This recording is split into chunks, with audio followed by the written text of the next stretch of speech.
بسم اللہ الرحمن الرحیم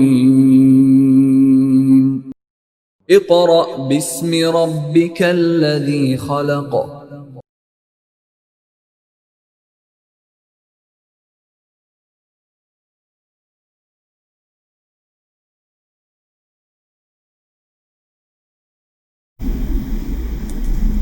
اعوذ باللہ من الشیطان الرجیم بسم اللہ الرحمن الرحیم۔ معزز سامعین، طلباء و طالبات، جیسا کہ ہم مختلف مضامین پڑھتے ہیں اور ان مضامین میں ہم مختلف موضوعات کو پڑھتے ہیں، اسی طرح آج کا ہمارا لیکچر ہماری 9th کلاس کی بک، یہ آپ کے سامنے بیٹا اسلامیات لازمی 9th اور 10th کلاس دونوں کے لیے یہ بک کس کی طرف سے؟ Punjab curriculum and text book board, جسے آپ PT بھی بولتے ہیں، جس پر اس کا پورا مونوگرام دیا ہوا ہے: امانت، دیانت، شرافت، صداقت۔ اب اس مونوگرام والی یہ بک جو ہے آپ کے اس پیکٹ میں شامل کی گئی ہے، اور اسی بک کو ہم آج جو ہے وہ شروع کرنے لگے ہیں۔ لیکن اب کیونکہ یہ بک ہمارے لیے مختلف موضوعات رکھتی ہے، اور ان موضوعات میں سے ہم سب سے پہلے موضوعاتی مطالعہ کو شروع کریں گے، کیونکہ آپ نے اس میں بیٹا سورہ انفال اس کا ترجمہ بھی پڑھنا ہے۔ اسی طرح آپ کا ایک پورشن جو ہے وہ آپ کو احادیث کا دیا گیا ہے، اور ایک جو ہے موضوعاتی مطالعہ کا دیا گیا ہے۔ لیکن اس سے پہلے میں تھوڑا سا بک کا تعارف کروا دوں۔ ہمیشہ بیٹا جب بھی کوئی بک پڑھیں، بک کے ٹائٹل کو سب سے پہلے دیکھیں، بک کون سی ہے۔ جیسے کہ ابھی میں نے آپ کو بتایا اسلامیات لازمی نہم۔ اب کیونکہ کچھ طلباء جو ہیں وہ 8 کلاس سے 9 کلاس میں آتے ہیں، اور بک خریدتے ہوئے ان کو یہ پتہ نہیں ہوتا کہ اسلامیات الگ الگ بھی ہوتی ہے۔ ایک اسلامیات اختیاری بھی ہوتی ہے جو ایز اے الیکٹیو سبجیکٹ کے طور پر استعمال ہوتے ہیں، اور اس کو پڑھا بھی جاتا ہے، اور بہت سے بچے جو آرٹس کے مضامین پڑھتے ہیں وہ اسلامیات اختیاری بھی پڑھتے ہیں۔ لیکن جو اسلامیات لازمی ہے یہ تمام طلباء کے لیے ہے، وہ چاہے سائنس پڑھیں یا آرٹس پڑھیں۔ اس بک کے ٹائٹل کے اندر ہی دیکھیں، سب سے پہلے حضرت قائد اعظم محمد علی جناح رحمہ اللہ کے بیانات میں سے ایک بیان دیا گیا ہے، جو کہ انہوں نے 26 سپتمبر 1947 کو کراچی میں دیا تھا۔ انہوں نے کیا کہا تھا؟ انہوں نے کہا تھا کہ تعلیم پاکستان کے لیے زندگی اور موت کا مسئلہ ہے۔ دنیا اتنی تیزی سے ترقی کر رہی ہے کہ تعلیمی میدان میں مطلوبہ پیش رفت کے بغیر ہم نہ تو صرف اقوام عالم سے پیچھے رہ جائیں گے، بلکہ ہو سکتا ہے کہ ہمارا نام و نشان ہی صفحہ ہستی سے مٹ جائے۔ اب دیکھیے تعلیم کو کتنی زیادہ انہوں نے اہمیت دی ہے۔ اب وہ تعلیم ہمارے مختلف مضامین کی صورت میں ہمارے پاس ہے، جن میں سے ایک مضمون آج ہم پڑھنے لگے ہیں۔ اس کے نیچے بیٹا یہ دیکھیں آپ کو قومی ترانہ دیا گیا ہے، لیکن وہ الگ بات ہے، ہمیں پڑھتے ہوئے ایسے محسوس ہوتا ہے کہ ہم اردو ہی پڑھ رہے ہیں، حالانکہ یہ ٹوٹلی جو ہے وہ فارسی زبان کا لفظ ہے، اور فارسی زبان کے یہ تمام الفاظ استعمال ہوئے ہیں۔ اس کے ساتھ ہی پاکستان کا نقشہ دیا گیا ہے، اور آپ لوگوں کو یہ بتایا گیا ہے کہ یہ اسلامیات واو۔ اب دیکھیں انہوں نے یہاں پہ آپ کو تفصیلی بات کی، اسلامیات واو قرآن مجید با ترجمہ۔ میں نے ابھی آپ سے بیٹا یہ بات ذکر کیا کہ یہ کتاب جو ہے اس میں آپ مختلف صورتوں کا ترجمہ بھی پڑھیں گے، یا جیسے 9th کلاس ہے تو آپ سورہ انفال کا پڑھیں گے، 10th کلاس میں آپ جائیں گے تو آپ سورہ احزاب اور سورہ ممتحنہ کا ترجمہ پڑھیں گے۔ اس کے ساتھ ساتھ آپ کو احادیث دی گئی ہیں، آپ ان کو پڑھیں گے۔ تو لہذا آج کا جو ہمارا ٹاپک ہے جو آج کا ہمارا موضوع ہے وہ کیا ہے؟ موضوعاتی مطالعہ۔ موضوعاتی مطالعہ سے مراد کیا ہے کہ آپ کو کچھ سوالات کے لیے ایک پورا موضوع دیا گیا ہے جس کو آپ مطالعہ کرنے کے بعد آپ ان سوالات کے جوابات دیں گے۔ اب ہمارے موضوعاتی مطالعہ میں جو پہلا باب ہے وہ ہے قرآن مجید۔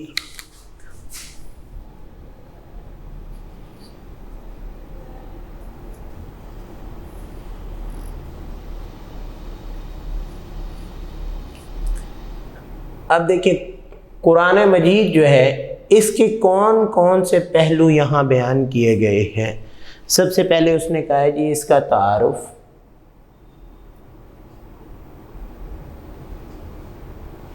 اس کے بعد اس نے کیا کہا ہے؟ اس کی حفاظت،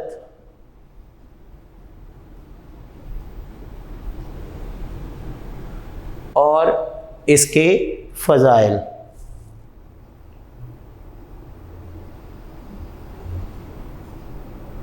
دیکھیں یہ تین چیزیں ہمیں یہاں دی گئی ہیں کہ سب سے پہلے قرآن مجید کا تعارف بیان کریں۔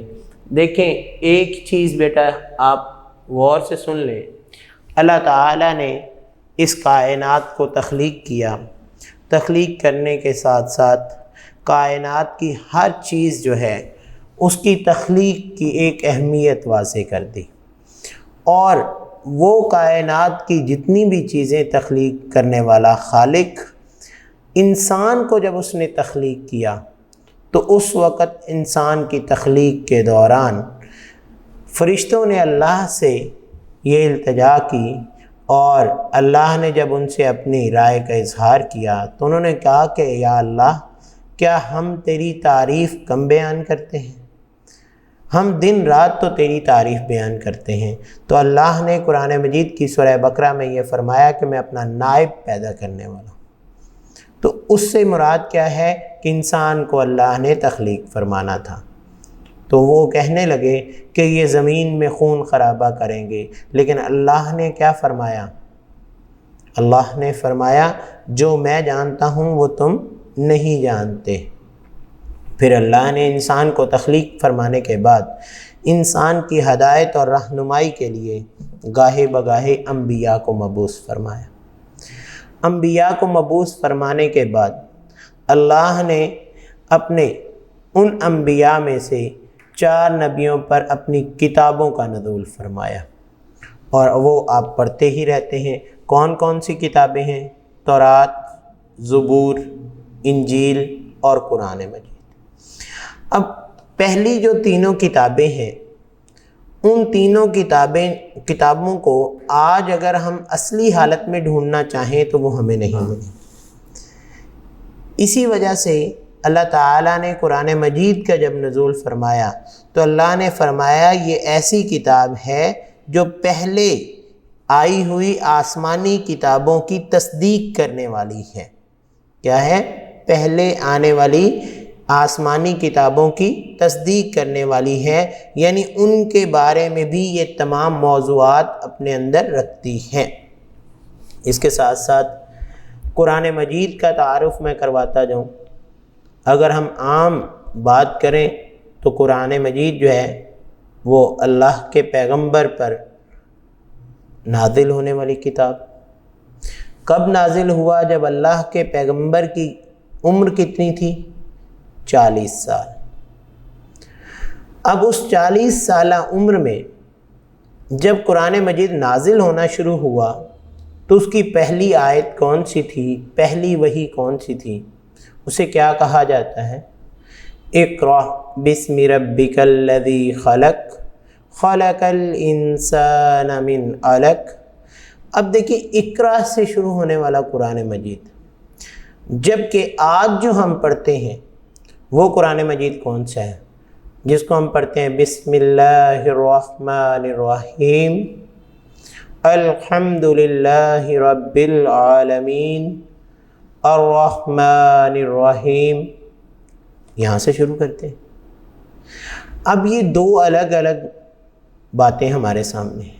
اسی طرح اگر ہم قرآن مجید کے آخر میں جائیں تو اللہ کے پیغمبر پر آخری آیت جو نازل ہوئی تھی وہ کون سی تھی؟ الیوم اکملت لکم دینکم واتممت علیکم نعمتی۔ اب یہ جو الیوم اکملت لکم دینکم والی آیت ہے یہ سب سے آخر میں آئے، جبکہ ہمارے پاس سب سے آخری صورت کون سی ہے؟ سورہ الناس، قل اعوذ برب الناس ملک الناس الہ الناس من شر الوسواس الخناس الذی یوسوس فی صدور الناس من الجنۃ والناس۔ تو دیکھیں یہ دو الگ الگ، اب ہم یہاں پہ کیونکہ آپ کی بک میں بیٹا یہ تفصیل نہیں بیان کی گئی، لیکن آپ لوگوں کو بتانا میں مقصود سمجھوں گا کہ تعارف میں سب سے پہلے کیا ہے؟ قرآن مجید کا نزول۔ کیا ہوا؟ قرآن مجید کا نزول۔ نزول کب کس پر ہوا؟ سب سے پہلے تو یہ نزول حضرت محمد صلی اللہ علیہ وآلہ وسلم پر نازل ہونا شروع ہوئی۔ حضرت محمد صلی اللہ علیہ وآلہ وسلم پر کون لے کر آئے؟ حضرت جبرائیل۔ کون لے کر آئے؟ حضرت جبرائیل۔ حضرت جبرائیل علیہ السلام نے یہ اللہ کا پیغام حضرت محمد صلی اللہ علیہ وآلہ وسلم پر نازل کرنا، لے کر آنا شروع کیا، جو اللہ کے پیغام کو آپ صلی اللہ علیہ وآلہ وسلم پر کو پہنچاتے تھے۔ اب وہ پیغام پہنچانا کب شروع ہوا؟ جب آپ صلی اللہ علیہ وآلہ وسلم کی عمر کتنی تھی؟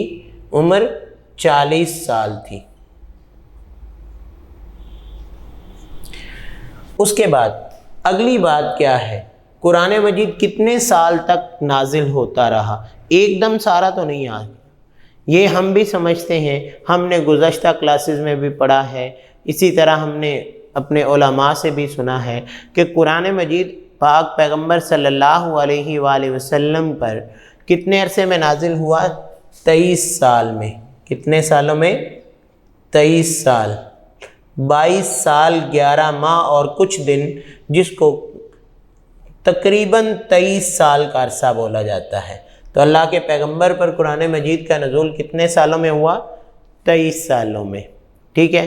اس میں سے بیٹا کچھ صورتیں ایسی ہیں جب آپ صلی اللہ علیہ وآلہ وسلم مکہ میں تھے تو آپ پر تب نازل ہوئیں، انہیں مکی صورتیں بولا جاتا ہے۔ لیکن کچھ ایسی ہیں جو مدینہ میں جانے کے بعد جب آپ صلی اللہ علیہ وآلہ وسلم نے ہجرت فرمائی تب آپ پر نازل ہوئیں، تو انہیں مدنی صورتیں بولا جاتا ہے۔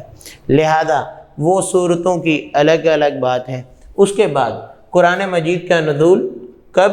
23 سال تک اللہ کے پیغمبر پر ہوتا رہا۔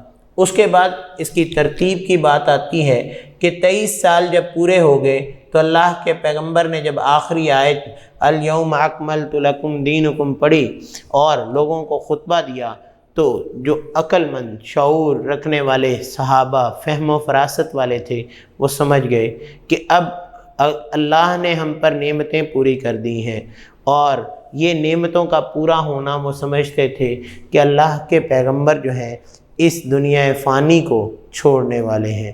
لہذا انہوں نے اللہ کے پیغمبر کے سامنے جب یہ باتیں کی تو کیا تھا؟ اللہ کے پیغمبر نے جب ان کے سامنے یہ بات کی تو وہ لوگ آپ دیدہ ہو گئے، رونے لگ گئے۔ چلیں یہ بات ایک الگ ہے، لیکن اس کے ساتھ ساتھ ہمیں یہ بات پتہ چلنی چاہیے کہ قرآن مجید کی ترتیب کتنی طرح کی ہے۔ تو میں نے ابھی آپ کو بتایا کہ قرآن مجید جو ہے وہ جب نازل ہوا تھا تو وہ اقرأ بسم ربک الذی خلق سے شروع ہوا، اور آخری آیت الیوم اکملت لکم دینکم، اس کی ترتیب کو ترتیب توقیفی کہتے ہیں، ترتیب نزولی کہتے ہیں، ترتیب نزولی۔ اور دوسری ترتیب جو ہے جو اس وقت ہمارے پاس موجود ہے، جو کہ الحمدللہ رب العالمین سے شروع ہوتی ہے اور سورہ والناس تک جاتی ہے، تو اس ترتیب کو کہتے ہیں ترتیب توقیفی۔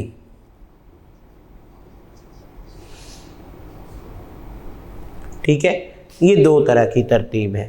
اس کے بعد قرآن مجید کا نزول وقتاً فوقتاً اللہ کے پیغمبر پر جب نازل ہوا تو اللہ کے پیغمبر نے جوں کا توں اپنے صحابہ کو پڑھایا، اور صحابہ اللہ کی اس کلام کو یاد بھی کرتے جاتے تھے اور لکھتے بھی جاتے تھے۔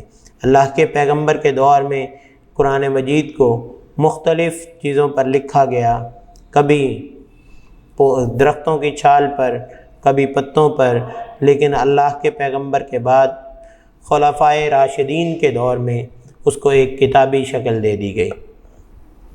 اب ہم آپ کی بک کے مطابق جو آپ کے سلیبس میں باتیں ہیں اس کو تھوڑا سا ریڈ کرتے ہیں۔ بیٹا آپ میرے ساتھ ہی پڑھیے گا، پیج نمبر اپنی بک کا 56 کھول لیں، 56 صفحہ۔ قرآن مجید کا تعارف۔ اللہ تعالیٰ نے انسان کو پیدا کیا، اس کی جسمانی اور فطری ضروریات پوری کرنے کے لیے مادی وسائل پیدا کیے، اور اس کے ذہن اور روح کی رہنمائی کے لیے بھی اہتمام فرمایا۔ یہاں میں تھوڑا سا آپ کو بیٹا ایکسپلین کرتا جاؤں کہ انسان دو چیزوں کا منبع ہے، دو چیزوں کو مکس کر کے اللہ نے انسان کو بنایا۔ ایک وہ کہ ہم کہتے ہیں کہ اللہ نے انسان کو مٹی سے پیدا کیا، اب مٹی سے ہمارا جسم بنایا گیا، اور اس جسم کی جتنی بھی غذا ہے وہ ساری کی ساری مٹی سے ہی پیدا ہوتی ہے۔ اسی طرح اللہ نے دوسرا اس میں کس چیز کو شامل کیا؟ روح کو شامل کیا۔ اب جو روح ہے اس کی غذا کیا ہے؟ اس کی غذا ساری کی ساری روحانی چیزیں ہیں جو کہ انسان کو کیا کرتی ہیں؟ انسان ان چیزوں کو استعمال کر کے تسکین حاصل کرتا ہے کہ اللہ کے سامنے سر جھکا کر، قرآن مجید کی تلاوت کر کے، اللہ کا ذکر کر کے۔ تو یہ کیا ہے کہ یہ تمام چیزیں انسانی ضمیر کی آوازیں ہوتی ہیں۔ جی، خود انسان کو خیر اور شر میں فرق کرنے کی صلاحیت اور ضمیر کی آواز عطا فرمائی۔ اس کے علاوہ اللہ تعالیٰ نے انسان کی کامل رہنمائی کے لیے انبیاء مبعوث فرمائے، انسان کی تکمیل کے لیے، انسان کی رہنمائی فرمانے کے لیے کم و بیش 1,24,000 پیغمبر اللہ نے مبعوث فرمائے، اور ان پر کتابیں نازل فرمائیں۔ ہمارے نبی حضرت محمد صلی اللہ علیہ وآلہ وسلم اللہ تعالیٰ کے آخری نبی ہیں۔ اللہ تعالیٰ نے آپ صلی اللہ علیہ وآلہ وسلم پر قرآن مجید نازل فرمایا۔ یہ اللہ تعالیٰ کی آخری کتاب ہے، تمام بنی نوع انسان کے لیے ہدایت کا دائمی ذریعہ ہے، اور تمام سابقہ آسمانی کتابوں کی تصدیق بھی قرآن مجید کرتا ہے۔ اللہ سبحانہ و تعالیٰ نے پچھلی امتوں کے لیے بھی انبیاء مبعوث فرمائے تھے، اور ان میں بعض پر اپنی کتابیں بھی نازل فرمائیں، اور میں ان کا ذکر آپ سے کر چکا ہوں کہ اللہ نے 3 کتابیں قرآن مجید سے پہلے نازل فرمائیں۔ کون سی؟ تورات، زبور اور انجیل۔ لیکن ان انبیاء کی تعلیمات اور ان پر نازل شدہ کتابیں اپنی اصلی حالت میں محفوظ نہیں رہیں، لہذا اللہ تعالیٰ نے ارشاد کیا فرمایا؟ وَأَنزَلْنَا إِلَيْكَ الْكِتَابَ بِالْحَقِّ مُصَدِّقًا لِمَا بَيْنَ يَدَيْهِ مِنَ الْكِتَابِ وَمُحَيْمِنًا عَلَيْهِ، اور تمہاری طرف ہم نے یہ کتاب نازل کی۔ وَأَنزَلْنَا إِلَيْكَ الْكِتَابَ، تمہاری طرف یہ کتاب نازل کی، بالحق، حق لے کر آئی، مصدقاً، تصدیق کرتی ہے، لما بین یدیہ، جو پہلے اس سے نازل ہو چکا، من الکتابی، آسمانی کتابیں، ومحیمنا علیہ، اور وہ ان کی محافظ اور نگہبان ہے۔ یعنی قرآن مجید کو پچھلی کتابوں کے لیے محیمن کہا گیا۔ محیمن کا مطلب ہے کہ جو ان میں محفوظ نہیں تھا ان کی تصدیق کر دی ہے۔ یہی وجہ ہے قرآن پاک کی تعلیمات پر پورے اطمینان سے ہر زمانے میں عمل کیا جا سکتا ہے۔ قرآن کریم انسانی زندگی کے تمام پہلوؤں کے متعلق رہنمائی فرماتا ہے۔ اب یہ رہنمائی کیسے ہے؟ یعنی انسان جب پیدا ہوتا ہے تب سے لے کر اس کی زندگی کا آغاز جب ہوتا ہے تب سے لے کر آخری دن تک، قبر میں جانے تک، تمام باتوں کے احکامات جو ہیں وہ اللہ نے قرآن مجید میں نازل کر دی۔ اللہ نے قرآن مجید میں خیر، شر، حلال، حرام، اخلاقی تعلیمات، زندگی کا ہر پہلو، اچھائی برائی پہچاننا، حتیٰ کہ میں ایک دن جو ہے وہ قرآن مجید کے کچھ پہلوؤں کے بارے میں پڑھ رہا تھا کہ ہم لوگ حلال اور حرام میں تمیز کرتے ہوئے بہت فرق رکھتے ہیں کہ فلاں شخص حلال کماتا ہے اور فلاں شخص حرام کماتا ہے۔ یہ ہے پہلو کمانے کا۔ اب اس تحقیق کے دوران جو میں اس میں پڑھ رہا تھا اس میں لکھا تھا کہ ایک تو حلال آپ نے کما لیا، پھر اس کو خرچ کرنے کا طریقہ بھی اللہ نے قرآن مجید میں 13 آیات میں فرمایا ہے۔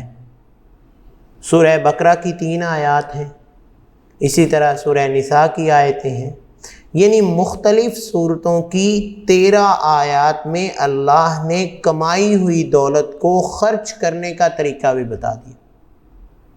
تو دیکھیں یہ کیا ہے کہ انسان پیدا ہوتا ہے، اس کے کان دائیں کان میں اذان، بائیں کان میں تکبیر، اسی طرح 7ویں دن اس کا نام رکھنا، اس کے بال کٹوانا، بالغ ہو جائے تو اس کی شادی کرنا، یہ تمام پہلو اللہ نے انسان کی زندگی میں جتنے بھی مراحل آنے والے ہیں ان کے بارے میں قرآن مجید میں بیان کر دیا گیا ہے۔ یہی بات ہم پڑھ رہے ہیں، قرآن کریم انسانی زندگی کے تمام پہلوؤں کے متعلق رہنمائی کرتا ہے۔ اس میں انسانی زندگی کی حقیقت، خیر و شر، حلال اور حرام، اخلاقی تعلیمات، حتیٰ کہ زندگی کے ہر پہلو کے متعلق رہنمائی موجود ہے۔ اس میں انسان کی آخرت کی زندگی کے متعلق بھی تفصیلی معلومات ہیں، اور اس کی زندگی کی اہمیت کو نہایت اور پرتاثیر انداز میں بیان کیا گیا ہے۔ قرآن پاک انسان کی انفرادی زندگی اور اس کے اجتماعی اور معاشرتی حقوق و فرائض، اس کے معاشی و اقتصادی امور اور سیاسی اور بین الاقوامی معاملات اور اخلاقی رویوں کے متعلق بھی جامع قسم کی تعلیمات پیش کرتا ہے۔ غرض یہ کہ قرآن کریم انسانی زندگی کے تمام پہلوؤں کے بارے میں وہ ضروری معلومات فراہم کرتا ہے جو ہمارے لیے ایک رہنمائی کا خزینہ ہے، اور اس میں وہ تمام باتیں وضاحت سے بتا دی گئی ہیں جن کا جاننا انسان کے لیے بہت ضروری ہے۔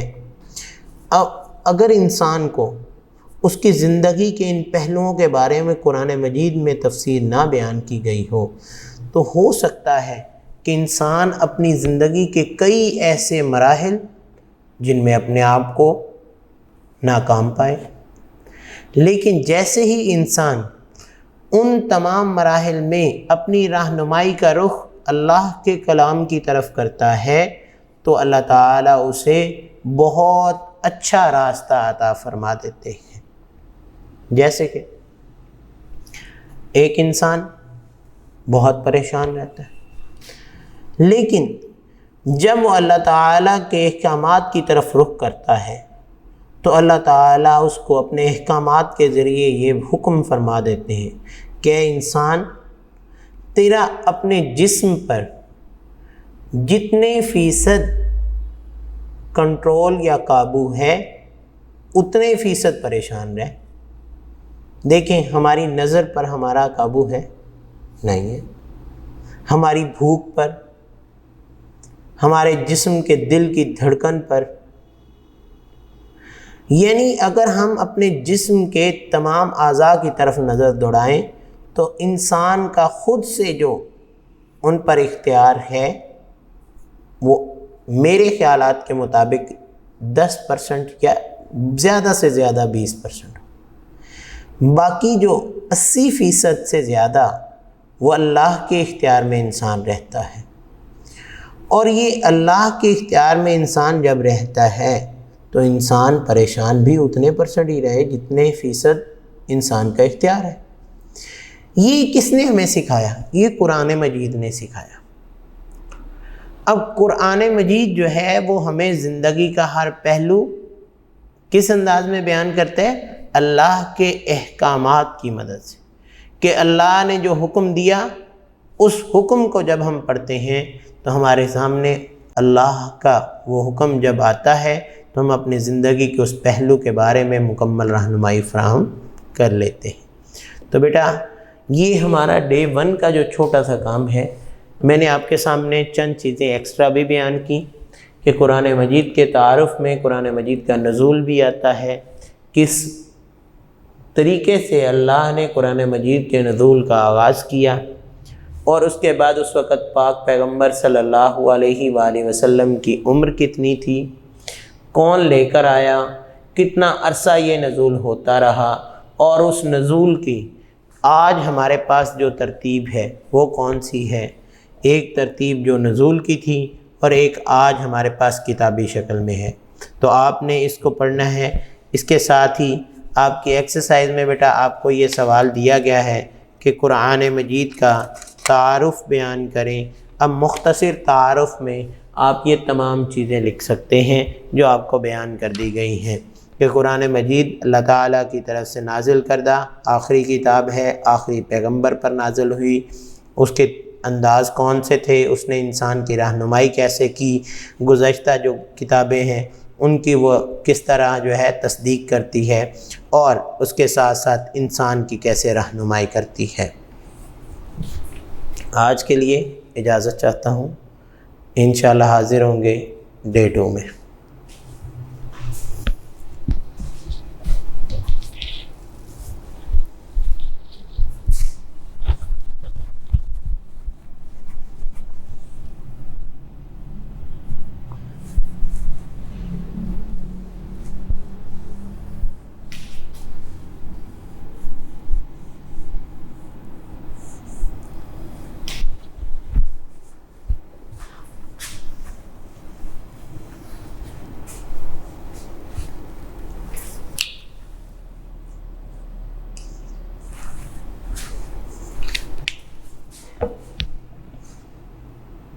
السلام علیکم ورحمۃ اللہ وبرکاتہ۔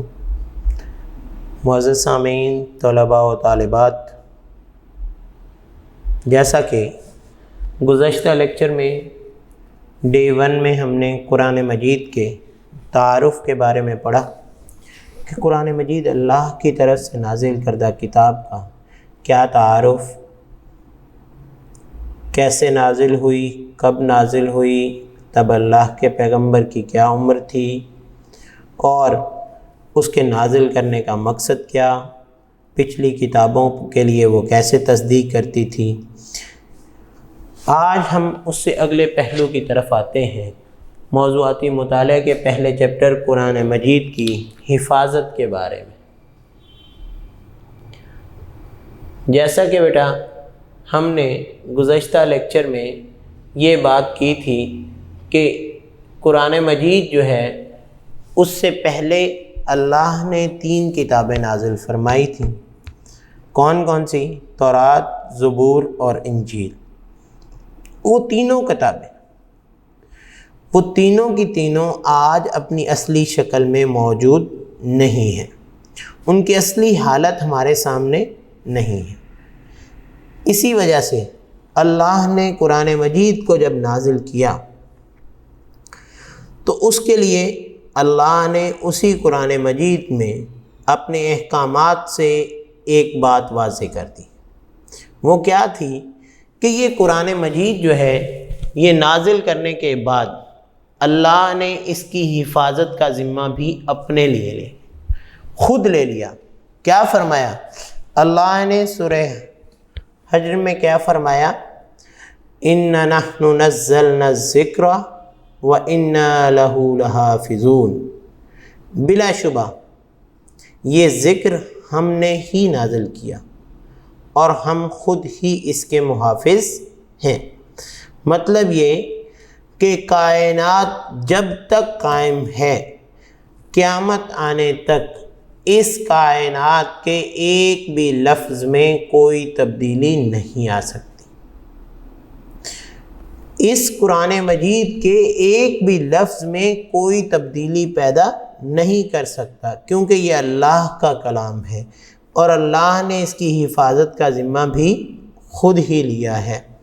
اللہ نے اس لیے تو یہ حکم فرمایا تھا، اور ہم دیکھتے ہیں کہ اللہ سبحانہ و تعالیٰ کا قرآن کریم کی حفاظت کا یہ وعدہ اس طرح پورا ہوا کہ پوری دنیا میں قرآن مجید کے نسخوں کا ایک لفظ یا زبر زیر بھی ایک فرق نہیں ہے۔ حالانکہ اگر ہم غور کریں تو اللہ کے پیغمبر کے اس دنیا کو چھوڑ جانے کے بعد، وصال کے بعد، ایک جنگ ایسی ہوئی جس جنگ میں 70 صحابہ کرام جو حفاظ کرام تھے وہ شہید ہو گئے۔ اب جب یہ معاملہ پیش آیا تو اس وقت خلیفہ وقت جو ہیں انہوں نے یہ بات سوچی کہ اگر اسی طرح حفاظ کرام اس دنیا فانی سے جاتے جائیں گے تو ہونا ایسا معاملہ پیش آئے کہ قرآن مجید کی کوئی آیت یا اس کا کوئی حصہ جو ہے وہ ہمارے سامنے آنے سے دور رہ جائے۔ لہذا انہوں نے کیا کیا؟ انہوں نے اس کی ترتیب اور اس کی تدوین کا کام شروع کیا، اس کو جمع کرنا شروع کیا، جو کہ مختلف حصوں پر کبھی لکڑی کی چھال پہ کہیں لکھا تھا اور کہیں کاغذ کے ٹکڑے پر اور کہیں پتوں پر، جو کہ مسجد نبوی میں ایک خاص مقام پر رکھے گئے تھے۔ لہذا اس کے بعد کیا ہوا کہ اس قرآن مجید کو انہوں نے ترتیب دلوانا شروع کیا۔ لیکن اس سے پہلے جو میں نے آپ کو گزشتہ لیکچر میں یہ بات بیان کی کہ اللہ کے پیغمبر پر جب قرآن مجید نازل ہوتا رہا تو تب اللہ کے پیغمبر پر نازل ہونے والے قرآن مجید کی ترتیب کون سی تھی؟ ترتیب نزولی۔ لیکن اللہ کے پیغمبر نے کیا کیا؟ آپ صلی اللہ علیہ وآلہ وسلم پر جب حضرت جبرائیل علیہ السلام اللہ کا پیغام لے کر آتے تو آپ اسی وقت کاتب وحی کو بلاتے اور اللہ کے اس پیغام کو تحریر کروا دیتے۔ اس کے ساتھ ساتھ نہ صرف تحریر کرواتے بلکہ اس کی جگہ بھی بتا دیتے کہ اس آیت کو فلاں صورت میں فلاں آیت کے بعد یا اس سے پہلے رکھا جائے۔ لہذا صحابہ اکرام اس لکھی ہوئی آیت کو نقل کر کے لے جاتے اور یاد بھی کرتے جاتے۔ مختلف اوقات خصوصاً 5 نمازوں میں اس کی تلاوت کرتے اور اس پر عمل پیرا ہونے کی کوشش کرتے۔ اس طرح جوں قرآن مجید نازل ہوتا گیا اسی طرح صحابہ اکرام اس کو حفظ بھی کرتے گئے۔ اس عمل میں صرف مرد ہی نہیں بلکہ اس وقت صحابیات جو خواتین تھیں وہ بھی شامل تھیں، حتیٰ کہ پاک پیغمبر صلی اللہ علیہ وآلہ وسلم کی حیات مبارکہ جو ہے اس میں مکمل قرآن کریم اکثر امہات المومنین اہل بیت رضی اللہ تعالی عنہما، صحابہ اکرام اور صحابیات کو حفظ ہو چکا تھا۔ یعنی وقت نماز کے بارے میں حکم آیا انہوں نے اس کو یاد کر لیا، زکوٰۃ کے بارے میں حکم آیا اس کو یاد کر لیا، آپ صلی اللہ علیہ وسلم نے جہاں جہاں آیات کو ایک دوسرے کے آگے پیچھے رکھنے کو کہا وہ اسی ترتیب سے اس کو یاد بھی کرتے گئے۔ اور جب تک قرآن مجید کا نزول پورا ہوا تب تک کئی صحابہ اکرام، صحابیات، امہات المؤمنین جو کہ قرآن مجید کی کیا تھی؟ حافظہ ہو چکی تھیں۔ اسی طرح رسول صلی اللہ علیہ وآلہ وسلم کی رحلت کے بعد، وصال کے بعد، حضرت ابوبکر صدیق نے ان تمام چیزوں کو لکھوایا، تحریر کروایا، کیونکہ اس دور میں پرنٹنگ پریس تو ہوتا نہیں تھا، ان کو تحریر کروایا، اور تحریر کرنے کے بعد اس کو ایک جگہ پر محفوظ کر دیا۔ آیات کی ترتیب اور صورتوں کے نام وہی تھے جو اللہ کے پیغمبر کے حکم کے مطابق مقرر کر دیے گئے۔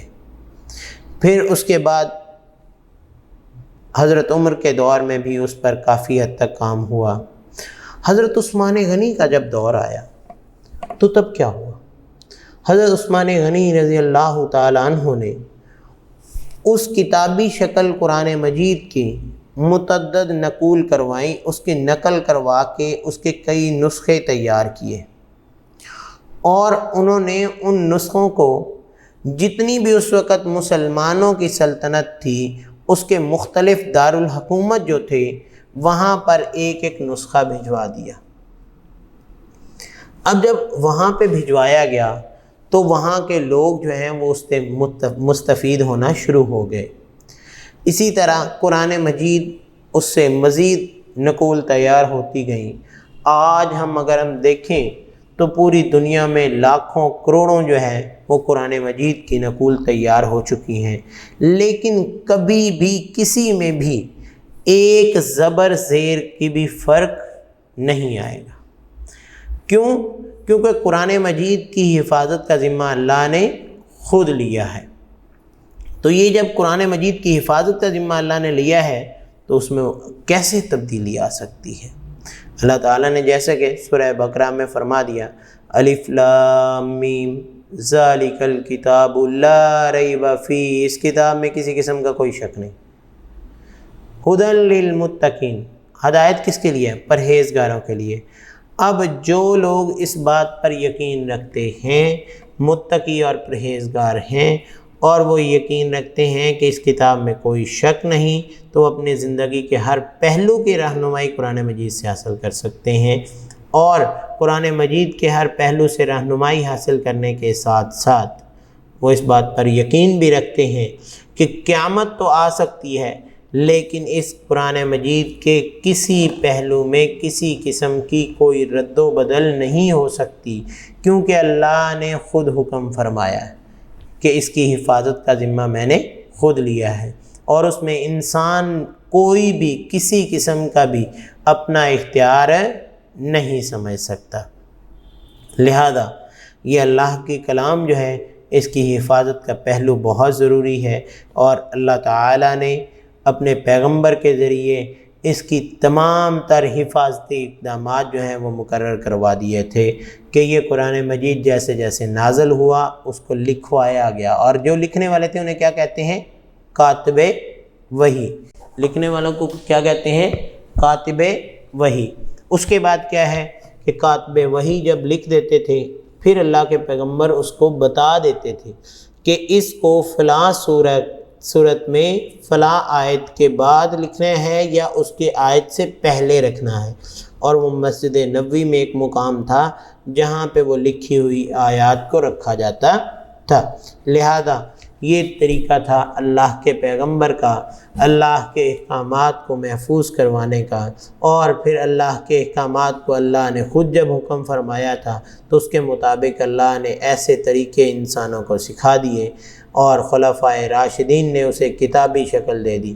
حالانکہ اس سے پہلے یہ کتابی شکل تبھی آ گئی تھی جب اللہ نے حکم فرما دیا، کیونکہ ہم دیکھیں اس میں آیت پڑھی ہے ابھی میں نے، الف لام میم ذالک الکتاب لا ریب فیہ، اس کتاب میں کوئی شک نہیں ہے، چاہے وہ اس وقت کسی صورت میں بھی ان کے پاس موجود تھی، لیکن اس کو کتابی شکل تو اللہ کے حکم کے مطابق پہلے ہی ہو چکی تھی۔ لہذا ہمیں اس بات پر یقین رکھنا چاہیے کہ اللہ کی طرف سے یہ جو نازل کردہ قرآن مجید ہے اس میں کسی قسم کی کوئی رد و بدل نہیں ہو سکتی، اور نہ ہی آنے والے دور میں آنے والی رہتی دنیا تک کوئی کر سکتا ہے، کیونکہ اس کی حفاظت کا ذمہ اللہ نے خود لیا ہے۔ لہذا یہ تھا بیٹا ہمارا ورک فار ڈے 2 کہ جس میں ہم نے قرآن مجید کی حفاظت کے بارے میں پڑھا، اگر اس میں کوئی بھی آپ کو مسئلہ ہو تو آپ ہم سے شیئر کر سکتے ہیں۔ اس کا سوال بھی آپ لوگوں کو اس چیپٹر کی ایکسرسائز میں دیا گیا ہے کہ قرآن حکیم کی حفاظت کے بارے میں آپ کیا جانتے ہیں، بیان کریں۔ دوسرا سوال ہے مشق میں آپ کو دیا گیا ہے، آپ اس کو اسی سوال کو جو ہے وہ اچھے انداز سے بیان کر سکتے ہیں۔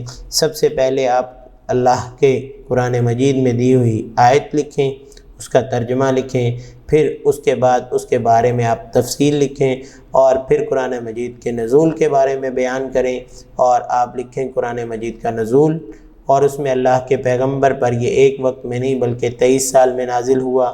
اس کے بعد آپ لکھیں کہ کاتب وحی، کہ جب اللہ کے پیغمبر جو ہیں انہوں نے یہ نزول کے بارے میں احکامات فرمائے تو انہوں نے اپنے ہر آنے والی آیت کو کاتب وحی کو بلا کر اسے لکھوا دیا، اور وہ مسجد نبوی میں ایک خاص مقام پر رکھا جاتا تھا۔ اس کے بعد کیا ہوا کہ صحابہ کرام اس کو نقل کر کے یاد کر لیا کرتے تھے۔ اس کے بعد آپ لکھ سکتے ہیں کہ قرآن مجید مکمل نازل ہونے تک اکثر صحابہ اور صحابیات کو یہ حفظ ہو چکا تھا۔ اس کے بعد آپ صلی اللہ علیہ وآلہ وسلم کی رحلت کے بعد حضرت ابوبکر صدیق نے اس قرآن مجید کے ان عبارتوں کو اکٹھا کر کے جب کتابی شکل دی تو اس کے بعد کیا ہوا کہ اس پر زبر زیر، جو کہ ایک عربی نہیں بلکہ اجمی کے لیے بھی پڑھنے میں کسی قسم کی دقت پیش نہ ہو۔ عربیوں کو تو پہلے ہی کیونکہ ان کی زبان ہے، لیکن ایک اجمی جب پڑھتا ہے تو وہ اس کے زبر زیر، اس کے رموز و اوقاف کا خیال رکھتا ہے۔ اسی طرح حضرت عثمان غنی نے بھی اس پر اپنی زندگی میں کچھ اقدامات کیے، جن میں سے یہ تھا کہ اس کی کتابی شکل تیار کروا کے تمام دارالحکومتوں کو ایک ایک نسخہ بھیج دیا گیا تاکہ وہ وہاں پر جو لوگ ہیں ان کی رہنمائی کر سکیں۔ تو آج کے لیے اجازت چاہتا ہوں، اللہ حافظ۔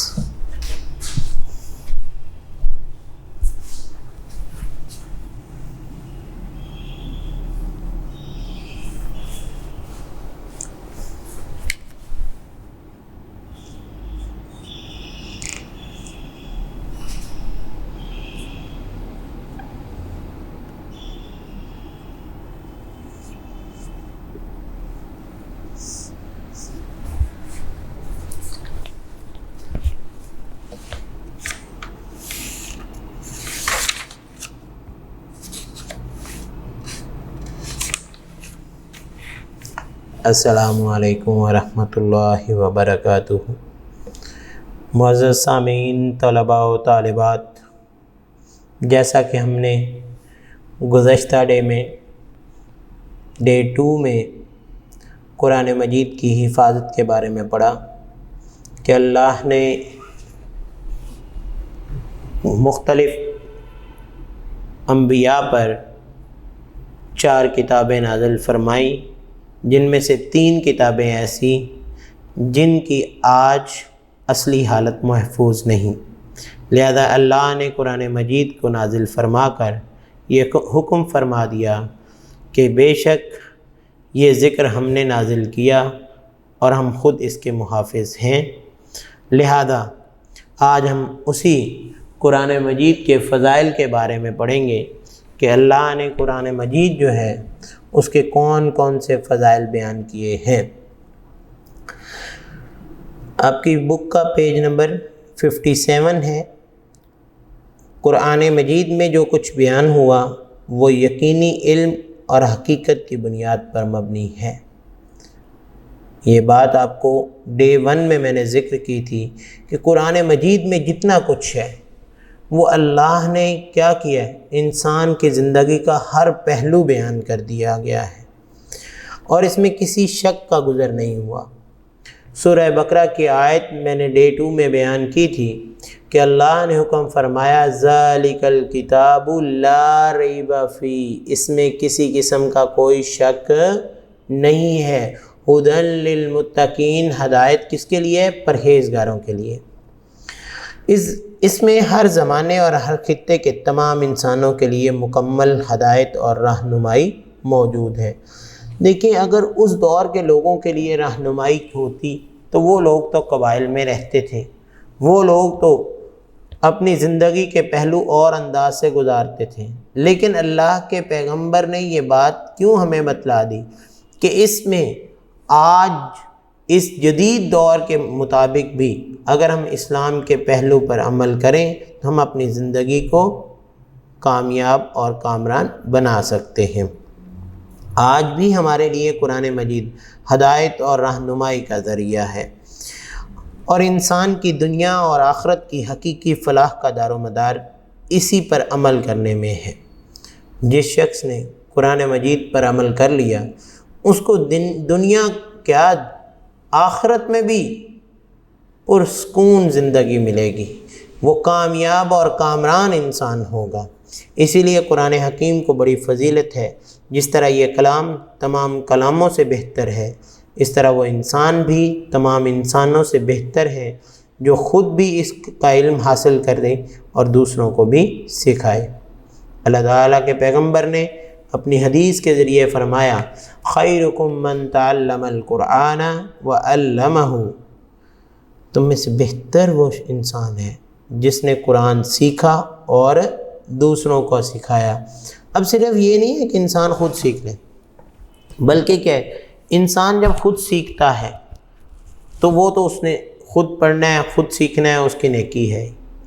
اگر انسان دوسروں کو سکھا دے تو وہ صدقہ جاریہ ہے۔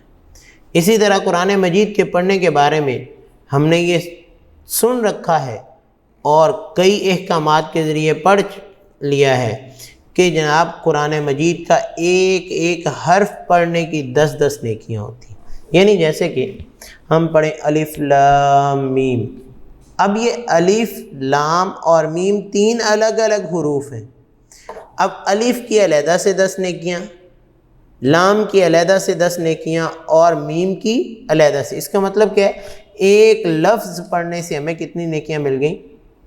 30 نیکیاں۔ تو یہ کیا ہے کہ قرآن مجید کے علم کی طرف راغب ہونے کے لیے ہمیں توجہ دینی چاہیے۔ اس لیے ہمیں چاہیے کہ قرآن پاک کا علم حاصل کرنے کے لیے سب سے زیادہ توجہ دیں اور اس کے لیے کسی طرح کی محنت سے دریغ نہ کریں۔ اور آج ہمارا معاشرہ جو ہے پیچھے کیوں ہے کہ ہم لوگ جو ہیں قرآن مجید کے احکامات کو چھوڑ کر اس دنیاوی احکامات کے پیچھے چلے ہوئے ہیں۔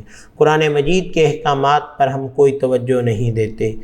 دنیا کا ہر علم حاصل کرنے کے لیے ہم اپنا وقت نکال لیتے ہیں، لیکن ہم نے کبھی یہ نہیں سوچا کہ قرآن مجید کو حاصل کرنے کے لیے بھی ہمیں وقت نکالنا چاہیے۔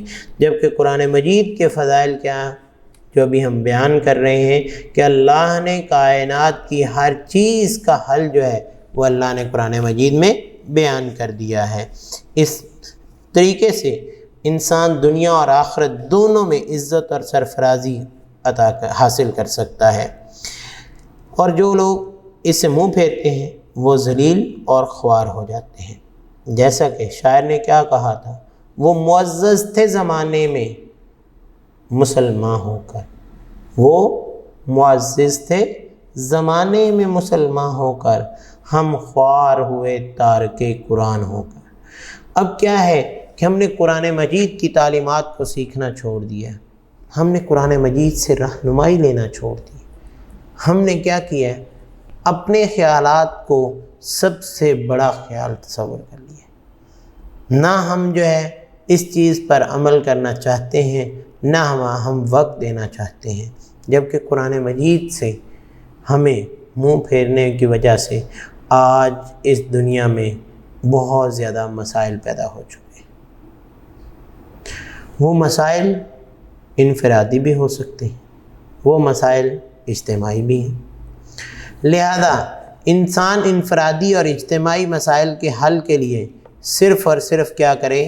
اللہ کے کلام کی طرف اپنا رخ موڑ لے اور وہ دنیا میں غالب ہو سکتا ہے۔ دیکھیں، ہم اگر اس چیز سے کبھی بھی غفلت نہ کریں تو یہ عزت، سربلندی، یہ نیک لوگوں کے ساتھ جو اللہ تعالیٰ جو ہیں اپنی رحمتیں بھیجتے ہیں وہ ہمارے لیے بھی ہو سکتی ہیں۔ لیکن اگر ہم یہی کریں کہ قرآن مجید کو ہاتھ نہیں لگانا، مہینوں گزر جاتے ہیں ہمیں قرآن مجید کی تلاوت کیے، اور پھر ہم یہ تصور کریں کہ اللہ تعالیٰ ہمیں دوسری قوموں سے زیادہ ترقی دے دیں، دوسری قوموں سے زیادہ عروج دے دیں، تو یہ ہمارے خیالات ہی ہو سکتے ہیں۔ اس میں اللہ جو ہے وہ ہمارے لیے کیا کر سکتے ہیں، کیونکہ اللہ نے تو ہمیں راستہ دکھا دیا۔ ہم نے کہا اہدنا الصراط المستقیم، یا اللہ ہمیں سیدھی راہ دکھا۔ اللہ تعالیٰ نے اپنے پیغمبر کے ذریعے حکم دے دیا کہ بہتر وہ شخص ہے جو کیا کرے، جو قرآن سیکھے اور دوسروں کو سکھائے۔ اور جب انسان قرآن سیکھے گا تو وہ مکمل رہنمائی حاصل کر لے گا۔ جیسا کہ اگر ہم بات کریں کہ ایک مسلمان کیسے زندگی گزارے، تو وہ کیا ہے، وہ سب سے پہلا کام کیا کرے کہ وہ اللہ اور اس کے رسول پر ایمان لے کر آئے۔ لیکن جیسے ہی وہ اللہ اور اس کے رسول پر ایمان لاتا ہے تو پھر کیا ہے، اللہ تعالیٰ اس کے دل میں اپنا ڈر بھی پیدا کرتے ہیں، جس کے بارے میں اللہ کیا فرماتے ہیں، انما المؤمنون الذین اذا ذکر اللہ وجلت قلوبہم واذا تلیت علیہم آیاتہ زادتہم ایمانا۔ بے شک مومن وہ لوگ ہیں جب ان کے سامنے اللہ کا ذکر کیا جاتا ہے تو ان کے دل ڈر جاتے ہیں، اور جب قرآن مجید کی آیات کی تلاوت کی جاتی ہے تو ان کا ایمان بڑھ جاتا ہے۔ اب اسی طرح کہ اللہ نے فرما دیا کہ مومن تو وہ ہیں کہ جو کیا کرتے ہیں، یقیمون الصلاۃ، جو نماز قائم کرتے ہیں، وَمِمَّا رَزَقْنَاهُمْ يُنْفِقُونَ، اور جو مال ہم نے دیا ہے اس کو اللہ کے راستے میں خرچ کرتے ہیں۔ اب اللہ نے مال دیا ہے، اگر ہمارے ذہن میں یہ بات ہو تو ہم اپنی زندگی کا دار و مدار کس پر چھوڑ دیں؟ قرآن مجید۔ اللہ نے جو مال عطا کیا ہے اسے اللہ کے راستے میں خرچ بھی کرتے ہیں۔ اسی طرح قرآن مجید میں مختلف احکامات پر موضوعات ہیں، جیسے نماز کے بارے میں کم و بیش 700 جگہ اللہ نے حکم فرمایا ہے کہ نماز ادا کرو، زکوٰۃ ادا کرو، اور رکوع کرو، رکوع کرنے والوں کے ساتھ، یعنی نماز با جماعت ادا کرو۔ اسی طرح میں نے گزشتہ لیکچر میں ایک ذکر کیا تھا کہ اللہ نے مال کمانے کا طریقہ بھی ہمیں بیان کر دیا، اور اس قرآن مجید میں سب سے اہم طریقہ اس کو خرچ کرنے کا بھی، کہ جو فضول خرچ کرے گا وہ شیطان کا دوست ہے، اور جو اللہ کے احکامات کے ذریعے خرچ کرے گا وہ اللہ کا دوست بن جائے گا، اور اس کی زندگی کا ہر پہلو نہ تو وہ فضول خرچ بنے گا اور نہ ہی وہ کنجوس بنے گا، بلکہ وہ میانہ روی اختیار کرتے ہوئے اللہ کے دیے ہوئے مال کو خرچ کرے گا۔ اسی طرح اگر اللہ نے حکم دیا تو اس کے مطابق اللہ کے راستے میں قربانی کرنے کا۔ اسی طرح اگر کسی جنگ کا ذکر آیا تو اللہ نے مسلمانوں کی رہنمائی فرما دی کہ جنگ کرنی ہے تو ایسے کرو۔ اسی طرح اگر ہم کسی اور پہلو کی بات کریں تو وہ بھی اللہ نے قرآن مجید کے ذریعے ہماری رہنمائی فرما دی، حتیٰ کہ اللہ تعالیٰ نے شیطان سے بچنے کا ذریعہ بھی ہمیں خود ہی بتا دیا کہ ہم کوئی بھی کام کرتے ہیں ہم کیا کہتے ہیں، اعوذ باللہ من الشیطان الرجیم، کہ یا اللہ میں تجھے شیطان مردود سے اپنے آپ کو تیری پناہ میں دیتا ہوں۔ اسی طرح اللہ نے صرف شیطان نہیں، لوگوں سے بچنے کا طریقہ بھی قرآن مجید سے ذریعے بتا دیا، جو کہ شر پھیلاتے ہیں۔ اللہ نے کیا فرمایا، قل اعوذ برب الناس مالک الناس الہ الناس من شر الوسواس الخناس، ان لوگوں سے یا اللہ میں تیری پناہ میں آتا ہوں جو وسوسہ پیدا کرتے ہیں۔ اسی طرح اللہ نے ہمیں زندگی کا ہر پہلو قرآن مجید کے ذریعے سکھایا، اور قرآن مجید کے فضائل جتنے بھی ہم بیان کریں وہ کم ہیں، کیونکہ قرآن مجید تو ایسی کتاب ہے کہ آپ ہر آیت کو پڑھیں گے تو اس کی ہر آیت ہمارے لیے ایک سبق الگ سے رکھتی ہے۔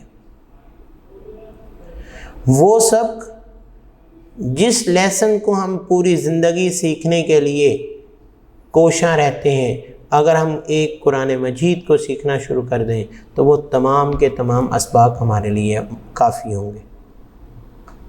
اس میں نے ابھی ذکر کیا کہ آپ حج کے ذکر کریں، وہ بھی آپ کو احکامات ملیں گے۔ آپ کوئی چیز حاصل کرنے کا ذکر کریں، وہ بھی آپ کو احکامات ملیں گے۔ اسی طرح اگر کوئی چیز کسی کو دینے کا حکم حاصل کرنا ہو تو وہ بھی اللہ کا حکم آپ کے پاس موجود ہوگا۔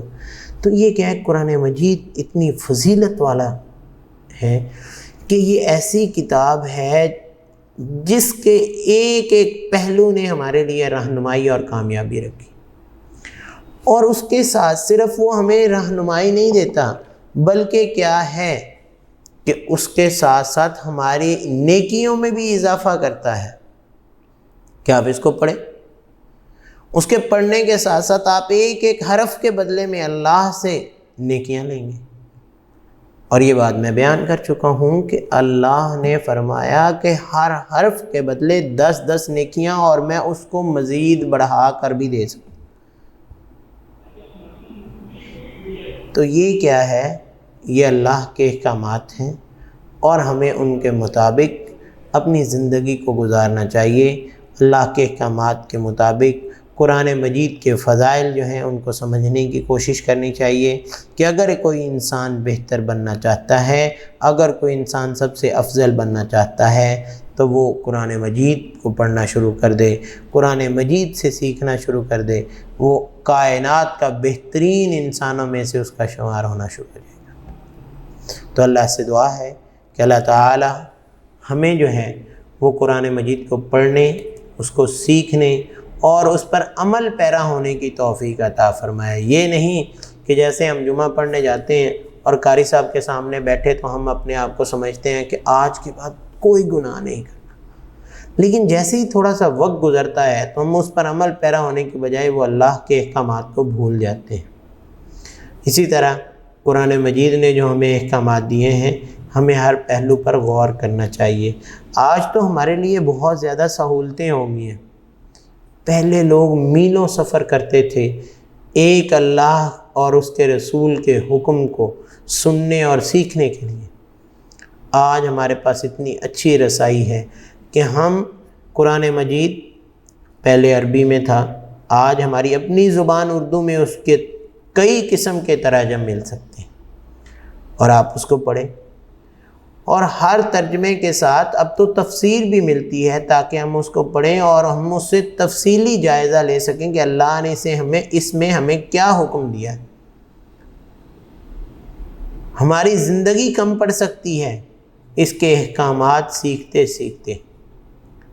لہذا ہمیں اللہ سے دعا کرنی چاہیے کہ اللہ تعالیٰ جو ہے ہمارے اس چیپٹر کے پڑھنے کے بعد ان تصورات کو مثبت کر دیں جو آج سے پہلے ہمارے منفی تھے، کہ قرآن مجید اس کے تعارف کے بارے میں ہمیں واضح ہوا کہ قرآن کیا ہے، اس کی حفاظت کی ایسی چیز جس کی حفاظت اللہ کر رہا ہے۔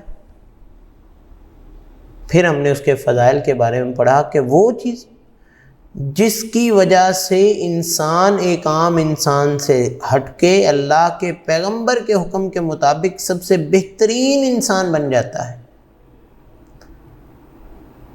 لہذا ہمیں اس پر عمل پیرا ہوتے ہوئے اپنے اعمال کو درست کرنا چاہیے۔